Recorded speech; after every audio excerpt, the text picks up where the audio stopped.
know if I've mentioned this, but I love downtown Las Vegas. Love it down here. Obviously not a lot of choice as far as poker games go. Really only the one spot, the Golden Nugget.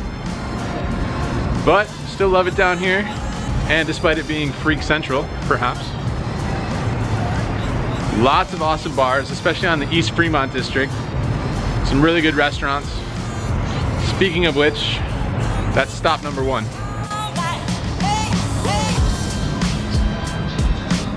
That's the spot right there. Best pizza downtown that I'm aware of.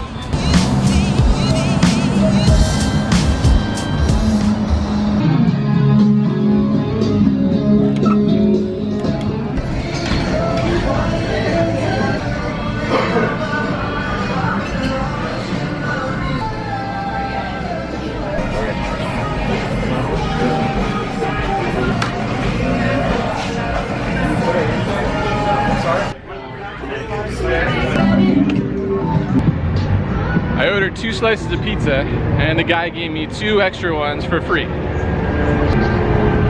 Running good, I guess. So I'm gonna go run these back up to the hotel room.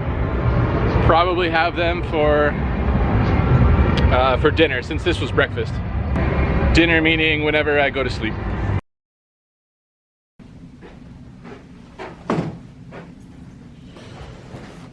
Okay, drop the pizza off. Gonna head back out, get back to the grind. Only question is, I'm not sure what you guys prefer.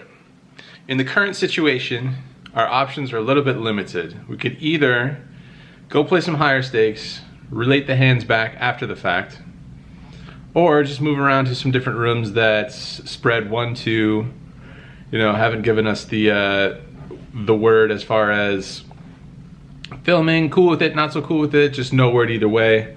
Trying to be as forthcoming with you guys as possible here. I don't know. I'm debating between just going down to the old Golden Nugget, seeing if anyone is firing away with the unlimited max buy-in, seeing what kind of games are running over there, and hopping in that for a little bit, and afterwards maybe walk around downtown a little bit. I guess that's what I'm gonna do. I know a lot of people say they prefer the action, they prefer the hand histories while watching the action unfold live, and I guess that's what I'm gonna go capture. I'm gonna head down to the Golden Nugget, hop in a game.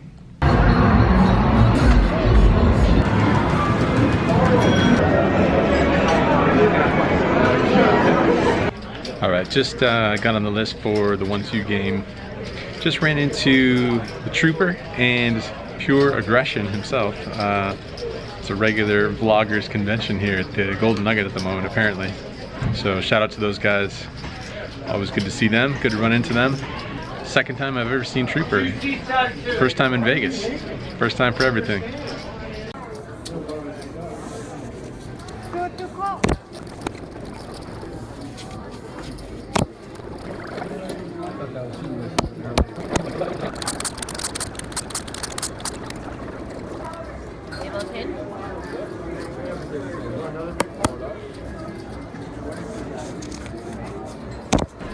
So in this hand, I put the button straddle on, and it folds to the Cutoff, who opens for $15.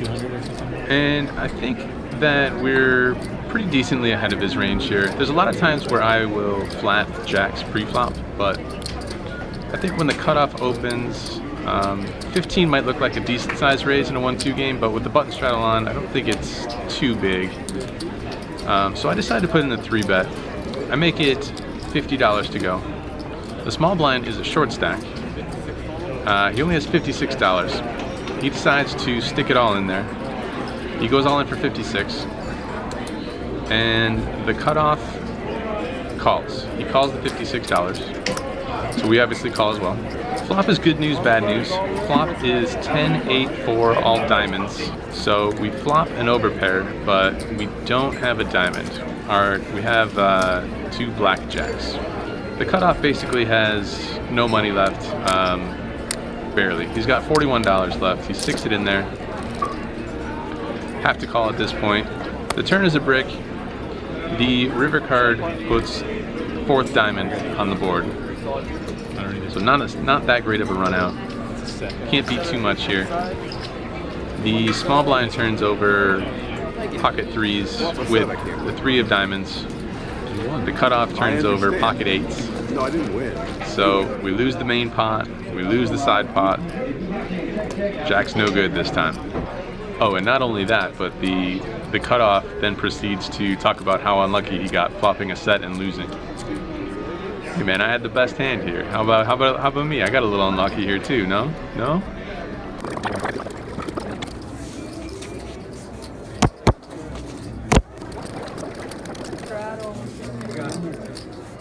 So in this hand, I got the button straddle on again. $4 button straddle is on. There's 2 limpers, and we look down at Jack 6 offsuit. Pretty terrible hand. Decide not to put any more money in with this hand and happily check it. So the flop is 7-6-3 rainbow.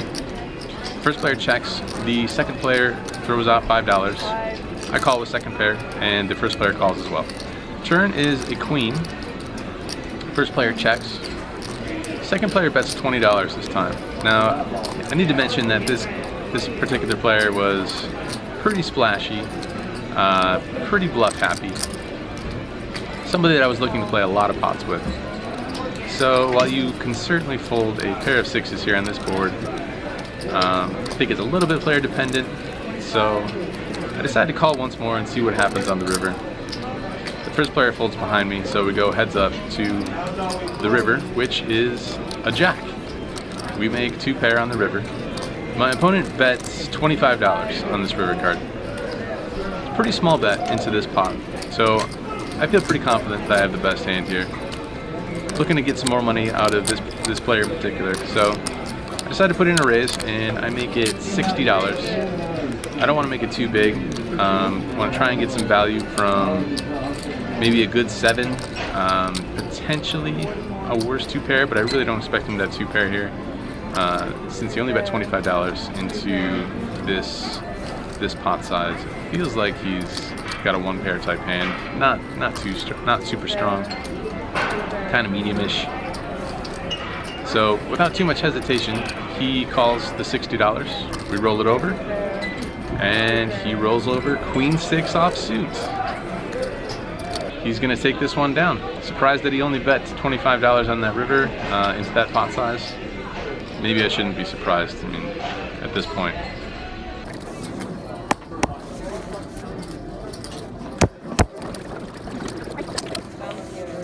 So in this hand, that same player, as previously mentioned in the last hand, he limps in. We look down at Jack 4 of clubs. A very marginal at best hand. I think sometimes I get a little bit too carried away about targeting certain players, especially in the low stakes games, low stakes games. Definitely play too many hands. I don't really recommend playing Jack 4 suited in that many situations.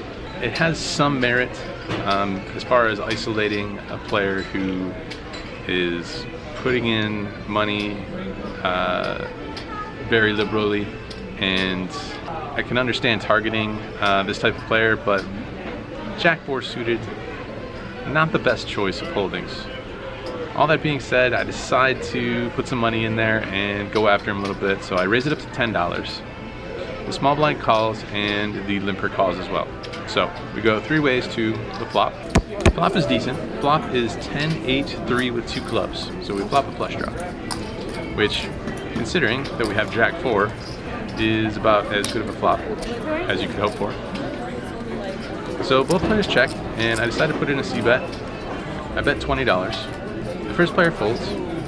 The limper does not fold. He raises. He makes it $40. So he puts in a min-raise. I decide to call. I think you can maybe consider 3-betting it. Maybe if we had a little bit stronger of a flush draw, ace high, king high, maybe consider putting in another raise with it. I decided to just call with a jack high flush draw and 1 over card. The turn is an offsuit king, and on this card he bets $45. I think you could go one of 2 ways here. I think you could consider a raise. The king should must be better for my range than for his range. And when he only bets $45 into this pot size, again, it doesn't feel like he's super strong. That being said, how much weight can you put into a random 1-2 fun player into their sizing? Could mean anything, as seen before with that very small bet that he made when he had 2 pair on the river. So $45 could mean this, could mean that. I decided to just call. We are in position, so if we do make a flush, it shouldn't be too hard to get value, and his range is all over the place, so I decided to just call. River card misses us. River card is a 10 offsuit. I'm not sure what he bet. I think he bet about $60 on the river. Pretty weird situation. Who knows what he has, but we have jack high, so not really looking to make any moves here on this river against this player type. So we fold the bottom of our range here. He shows us an 8. Doesn't show the other card as he scoops the pot in. Could have had 10-8. Could have had pocket 8s. I kind of doubt it. Kind of suspect he showed us the full strength of his hands, but who knows? He did have us beat though, so good fold with that jack high.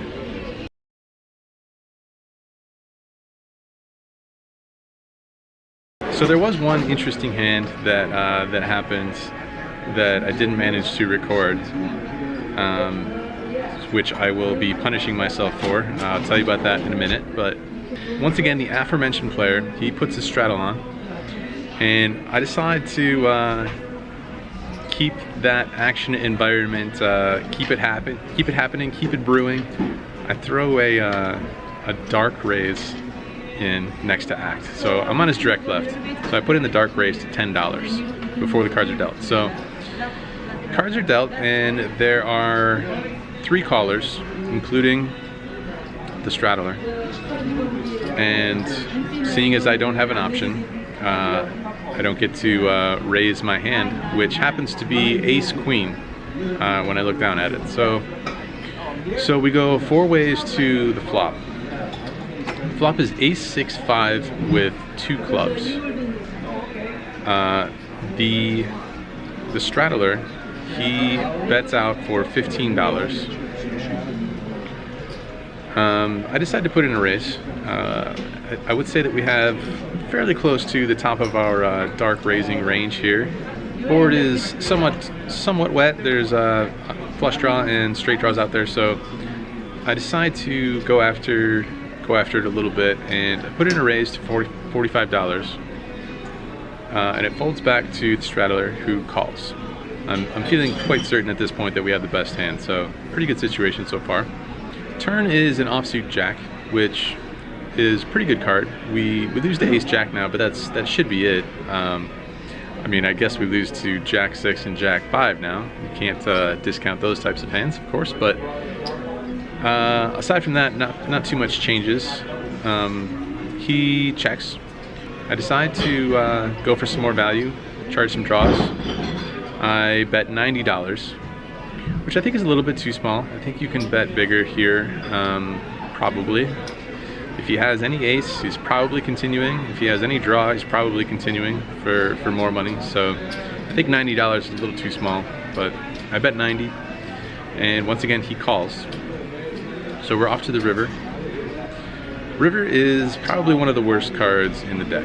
Could be the worst card. River is the 4 of clubs. So completes the flush draw, completes the most obvious straight draw, and kind of hoping that he checks here, but unfortunately he doesn't.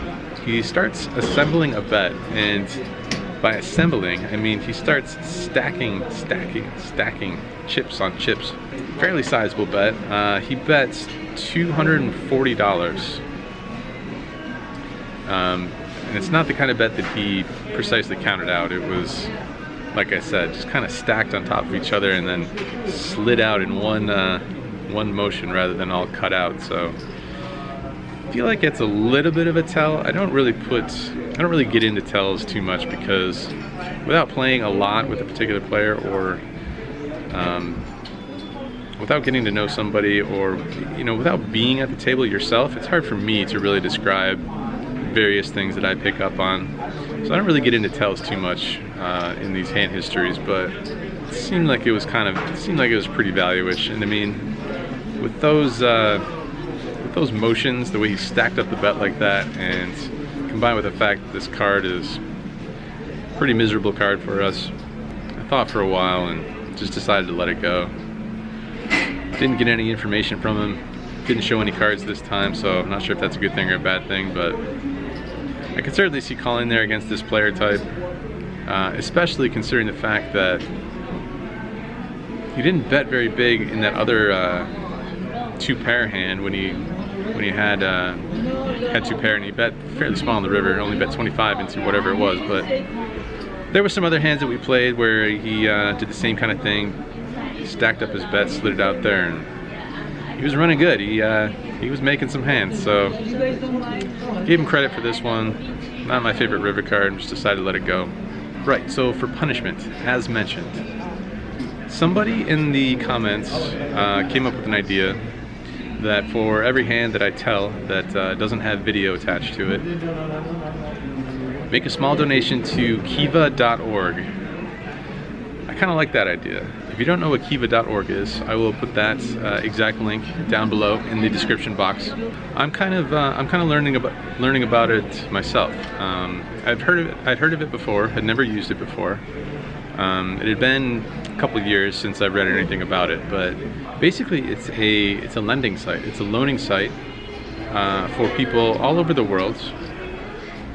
People who are starting small businesses, and the small loans go 100% towards the person receiving the loan. So all of that money, none of it goes towards Kiva. Kiva is supported by optional donations. So seems like a pretty effective, not really a charity site because it's a loaning site, lending site. I don't know. I have a lot to learn about it myself. So I'll put some more information about it in the description below, or in the comments or something. And yeah, so for every hand that I tell without showing the video, I'll throw $25 out as a loan to someone. And once I figure out where that $25 is going specifically, I'll put a link to that too, so you guys can check it out, and who knows. No pressure on anyone out there to donate, not asking for anything of the sort.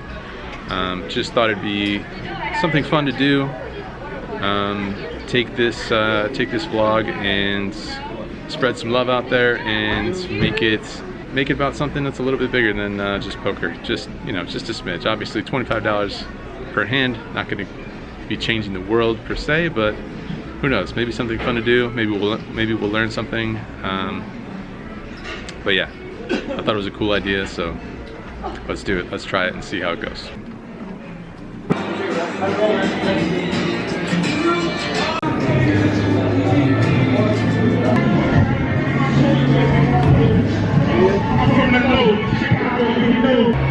Pretty rough one today. Mostly my fault. Didn't run that good, but definitely did not play that good. We lost $763. In a 1-2 game, that is not very impressive. I was battling with that one player and just kept showing up with it. I was definitely going after him with some less than strong hands, you could say, and I could have toned it down considerably, which I should have done, but just kept going after him. I had direct position on him, so I wanted to keep after it. Didn't work out as I drew it up, but what are you gonna do? I guess I'm gonna take responsibility for that one. Yeah, definitely could have played better. So $700 loss in a 1-2 game. I keep putting up these big losses in the Golden Nugget 1-2 game, but is there a bright side to that? At least the Golden Nugget has action in the 1-2 game. Not really a whole lot worth celebrating, but we are downtown It's the first time we've stayed together downtown, so hey, why not? Let's go grab a beer. What do you say? By the way, it's just after 4 a.m. in the morning, Thursday morning, Wednesday night. So aside from the casino bars, not a whole lot open at this hour, but just so happens to be a 24-hour bar, 24/7, right here, which you can't read yet. Give it a second. All right, well now the name is gone, but it's the gold. Oh, there you go.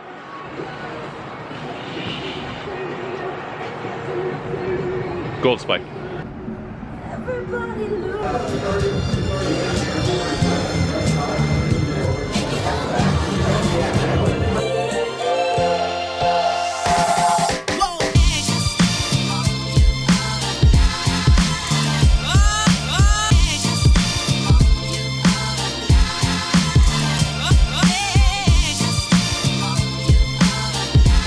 As mentioned, this is the Gold Spike. Really cool spot. A little bit on the dead side at 4 in the morning on a Thursday. Nice 24-hour bar though. I went with the Firestone IPA today. Cheers. But yeah, they have all these oversized games here all over the property, inside and outside. So pretty cool spot to come with some friends. It's kind of funny. I haven't shared the airtime, the screen time with anybody in this video, in these videos yet. So it must look like I'm a pretty big loner. In fact, a few people have commented on the fact that I look like I'm a huge loner in these videos. So pretty soon I'm about to get some other faces in these episodes. So it looks like I actually have friends. But anyway, yeah, come here with friends. Play some games. That's my recommendation. All right, I'm gonna go enjoy this fire right here. I'm gonna drink that beer while sitting next to that fire underneath that heat lamp. Look at that. You can see my breath